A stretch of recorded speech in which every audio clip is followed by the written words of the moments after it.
Evo, gospodine Bojan, recite nam za početak kako vam se sviđa na Zadar basketball turnir? Pa kao i svake godine super, ovo je stvarno fantastičan turnir. Ja osobno mislim poslije Final Fora ovo je skup najboljih imena što trenerskih, što igračkih, tako da je ovo sjajna stvar i za Hrvatsku i za Zadar pogotovo. Vi ste proteklih nekoliko godina bili u gruzijskoj reprezentaciji, to je u Gruzijskom košarkaškom savezu, sada je taj angažman završio. Evo 2 godine pune sam bio tu, počeo sam sa 2015. sa zagrebačkim Eurobasketom, prošli smo tu bili u drugi krug, otišli u Francusku, tu je baš trener bio Igor Kokoškov, u kojem sam bio pomoćnik.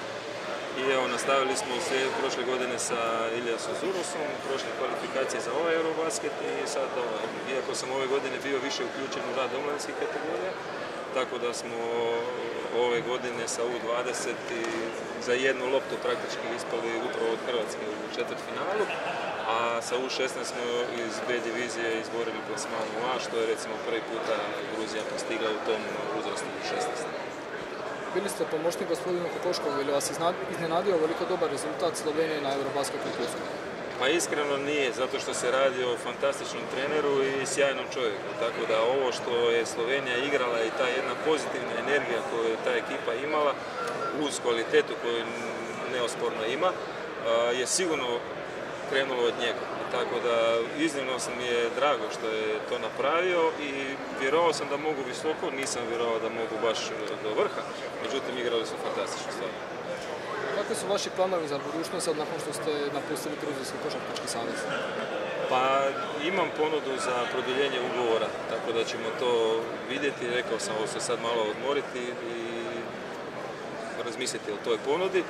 A upravo sad sljedećih par dana krećem u Ameriku na tako recimo jedno studijsko putovanje. Dobio sam poziv od sveučilišta Duke od trenera Majka Truževskoga, tako da ću tamo provesti 3 tjedna i malo se upoznati sa njegovim radom i općenito selekcijom ekipe, pripremama za prvenstvo i tako da. To je jako lijepo iskustvo.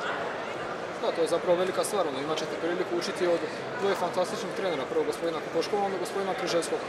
Apsolutno, tu bi sasvim sigurno spomenuo i godinu dana iskustva sa Zmagom Sagadinom ovdje u Zadru, tako da su to zaista velika i trenerska imena i nisam dvoumio niti malo kad sam dobio poziv sa Duke-a i eto, kažem, to je jedna prilika stvarno upoznati tog čovjeka, a i upoznati se sa njegovim radom. Za kraj neizostano pitanje je košarkaški klub Zadar. Jeste li gledali 2 utakmice protekla 2 dana? Jesam, gledao sam. Dobro, to su sada sve utakmice gdje se ekipe tek slažu, znači sve ekipe su to nove, tako i Zadar. Zadar ima dosta problema na startu što nije dobro sa ozljedama i sigurno da ih je to poremetilo i u samom radu i u samim tim utakmicama. Ovo su izuzetno jaki protivnici, daleko od toga. Ali ja se nadam da će Zadar naći svoju formu do početka i da će biti dobar protivnik svima u ovoj ligi.